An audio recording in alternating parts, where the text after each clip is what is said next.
আসসালামু আলাইকুম। আশা করি সবাই ভালো আছেন। পূর্বের ভিডিওগুলোতে আমরা জেনেছি বিদ্যুৎ কিভাবে তৈরি করা হয়। আপনারা সেইগুলো না দেখে থাকলে নিচের ডিসক্রিপশন বক্স থেকে দেখে নিতে পারেন। এই ভিডিওতে আমরা দেখব যে ডিস্ট্রিবিউশনের জন্য যে সাব স্টেশন থাকে সেগুলো কিভাবে কাজ করে এবং ডিস্ট্রিবিউশন লাইন কিভাবে কাজ করে। বিদ্যুৎ কেন্দ্র থেকে ট্রান্সমিশন লাইনের সাহায্যে বিদ্যুৎ পাওয়ার স্টেশনে আসে, কারণ এটা প্রচুর পরিমাণে হাই ভোল্টেজ থাকে। ওই লাইনকে ডিরেক্টলি যদি কারো বাড়িতে দেওয়া হয় তাহলে বাড়িতে কোনো ইলেকট্রনিক্সের যন্ত্রপাতি বেঁচে থাকবে না। ওইগুলোতে প্রচণ্ড হাই ভোল্টেজ থাকে। সেই হাই ভোল্টেজ এবং হাই ফ্রিকোয়েন্সি কন্ট্রোল করার পর পাওয়ার স্টেশন থেকে ওই বিদ্যুৎটাকে ডিস্ট্রিবিউশন লাইনের মাধ্যমে বাড়ি বাড়ি পৌঁছানো হয়।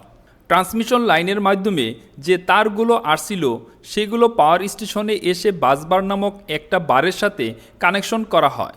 তবে ট্রান্সমিশন লাইনকে সরাসরি বাসবারের সাথে জুড়ে দেওয়া হয় না, কারণ ট্রান্সমিশন লাইনের মধ্যে ভোল্টেজ বেশি হতে পারে, আবার কমও হতে পারে, এমনকি কারেন্টও কম বেশি হতে পারে। এই জন্য বাসবারের সাথে কানেকশন করার আগে ওই লাইনগুলোকে ভোল্টেজ ট্রান্সফরমারের মধ্য দিয়ে পাস করতে হয়। ট্রান্সমিশন লাইনে বিভিন্ন কারণের জন্য হাই ভোল্টেজ জেনারেট হয়ে যেতে পারে। তো সাবস্টেশনে ওই ভোল্টেজ ঠিকঠাক আসছে কি না তার জন্য ওই ভোল্টেজকে ভোল্টেজ ট্রান্সফরমারের মাধ্যমে মেপে নেওয়া হয়। কিন্তু মেপে তো শুধু লাভ নেই, যদি বেশি এসে যায় তাহলে সেটাকে কন্ট্রোলও তো করতে হবে। এই জন্য ভোল্টেজ ট্রান্সফরমারের পর থাকে সার্জ অ্যারেস্টার। সার্জ মানে যখন কোনো কারণে বেশি বিদ্যুৎ চলে আসে সেটাকে সার্জ বলা হয়। সার্জ অ্যারেস্টারের কাজ হলো এর ভিতর দিয়ে যতটা ভোল্টেজ দরকার ততটা পাস করবে এবং বাকিটা গ্রাউন্ড হয়ে যাবে। ভোল্টেজ ট্রান্সফরমার এবং সার্জ অ্যারেস্টার দেখতে প্রায় একই রকম হয়, কিন্তু সার্জ অ্যারেস্টারের উপরে অ্যান্টি করোনা রিং দেওয়া থাকে। এটা থেকে আপনি বুঝতে পারবেন যে কোনটা ভোল্টেজ ট্রান্সফরমার আর কোনটা সার্জ অ্যারেস্টার। আপনি হয়তো জানেন ইলেকট্রিসিটির একটা ফ্রিকোয়েন্সি থাকে। আমাদের এখানে এটা 50 হার্জ আর আমেরিকাতে 60 হার্জ। আমাদের বাড়িতে যে সমস্ত ইনস্ট্রুমেন্ট থাকে সেগুলো 50 হার্জের ফ্রিকোয়েন্সিকে কন্ট্রোল করতে পারে। এর থেকে বেশি হলে প্রবলেম, আবার কম হলেও প্রবলেম। ট্রান্সমিশন লাইন দিয়ে যখন হাই ভোল্টেজ অথবা কারেন্ট আসে তখন তার ফ্রিকোয়েন্সি ঠিকঠাক থাকে না। এই জন্য সাব স্টেশনে এই ফ্রিকোয়েন্সিকে মেনটেন করার জন্য ওয়েভ ট্র্যাপ নামক একটি ডিভাইস লাগানো থাকে, যেটা বিদ্যুতের ফ্রিকোয়েন্সিকে কনস্ট্যান্ট 50 হার্জে রাখে।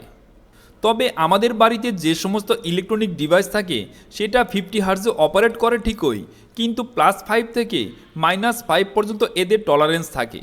মানে ডিভাইসগুলো 55 পর্যন্ত সহ্য করতে পারবে, আবার 45 পর্যন্তও সহ্য করতে পারবে। তবে এর থেকে বেশি বা কম হয়ে গেলে প্রবলেম হয়ে যাবে। এই জন্য ইলেকট্রিক লাইনে ফ্রিকোয়েন্সি কন্ট্রোল করা খুবই দরকার। এবার দেখুন, ভোল্টেজ কন্ট্রোল হলো, ফ্রিকোয়েন্সি কন্ট্রোল হলো এবং সার্জ অ্যারেস্টারের সাহায্যে এক্সট্রা ভোল্টেজকে গ্রাউন্ড করে দেওয়া হলো। কিন্তু তা সত্ত্বেও এত হাই ভোল্টেজ বা কারেন্ট যখন সাব স্টেশনে প্রবেশ করবে তখন এর জন্য একটা সুইচ তো দরকার, যেটাকে বন্ধ করলে সাব স্টেশনের পাওয়ার পুরোপুরি বন্ধ হয়ে যাবে। তা না হলে সাব স্টেশনে কোনো প্রবলেম দেখা দিলে বড় একটা বিপদ হয়ে যেতে পারে। এই জন্য লাগানো থাকে একটা সুইচ। মানে বাড়িতে যে সুইচ লাগানো থাকে এরকম নয়, বড় সুইচ, যার সাহায্যে যদি দরকার হয় তাহলে সম্পূর্ণ পাওয়ার স্টেশনের পাওয়ারকে অফ করে দেওয়া সম্ভব।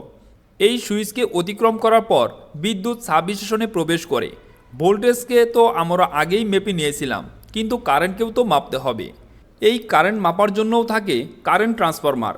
ভোল্টেজ একটা আলাদা জিনিস আর কারেন্ট আরেকটা আলাদা জিনিস হয়। এই ভোল্টেজ যেমন মাপার দরকার আছে তেমনি অ্যাম্পিয়ারকেও মেপে নেওয়া দরকার আছে, কারণ একটা সাবস্টেশন নির্দিষ্ট পরিমাণ অ্যাম্পিয়ার সহ্য করতে পারে, তার থেকে বেশি হয়ে গেলে সমস্যা হয়ে যাবে। এই জন্য কারেন্ট ট্রান্সফরমার বসানো থাকে কারেন্টকে মেজার করার জন্য। এরপর লাগানো থাকে সার্কিট ব্রেকার। যদি দেখা যায় কারেন্ট বেশি হয়ে যাচ্ছে তখন সার্কিট ব্রেকার অটোমেটিক লাইনকে ডিসকানেক্ট করে দেবে। আর এই সার্কিট ব্রেকার হলো পাওয়ার স্টেশনের এমসিবি। এই এমসিবি এয়ার সার্কিট ব্রেকার কিংবা ভ্যাকুয়াম সার্কিট ব্রেকার হয়ে থাকে। বাড়িতে ঠিক যেমন এমসিবি কাজ করে, এখানে সার্কিট ব্রেকারটাও পাওয়ার স্টেশনের ক্ষেত্রে একই কাজ করে থাকে। ধরুন যদি কখনো ভোল্টেজ ট্রান্সফরমার গন্ডগোল করে, সার্জ অ্যারেস্টারও গন্ডগোল করে এবং কারেন্ট ট্রান্সফরমারও গন্ডগোল করে, তারপরও এক্সট্রা বিদ্যুৎ ডিস্ট্রিবিউশন লাইনের মধ্যে যাবে না, কারণ সার্কিট ব্রেকার ওই এক্সট্রা বিদ্যুৎকে যেতে দিবে না। এই জন্য ওই ডিভাইসটাও পাওয়ার স্টেশনের জন্য খুবই ইম্পর্টেন্ট।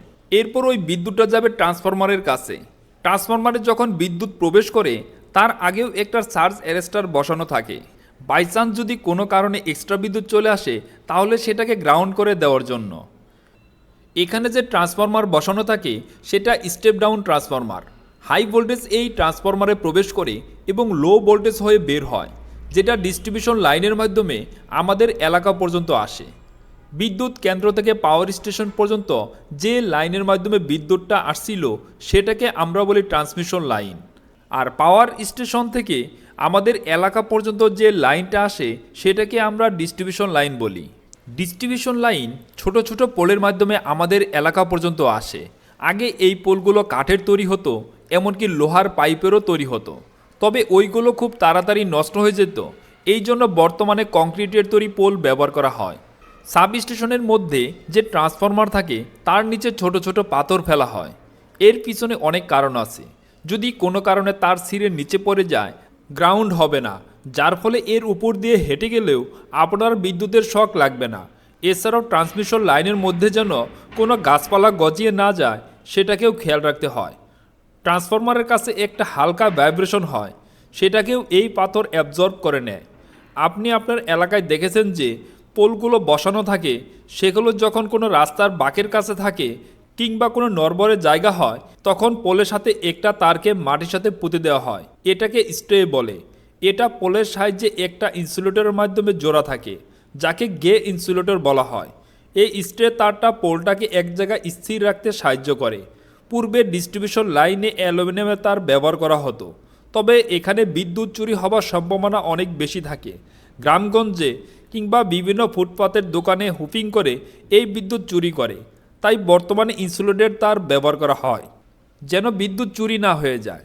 তাহলে তো বুঝতেই পারছেন, বাড়িতে সুইচ টিপলেই তো লাইট ফ্যান চলে, কিন্তু এর পিছনে কত পরিশ্রম করতে হয় এবং কত ছোট বড় টেকনোলজি ইনভলভ আছে। তো আজকে এই পর্যন্তই। তো ধন্যবাদ সবাইকে আমাদের ভিডিওটি শেষ পর্যন্ত দেখার জন্য। নতুন ভিডিও পেতে আমাদের চ্যানেলটি সাবস্ক্রাইব করে পাশে থাকুন।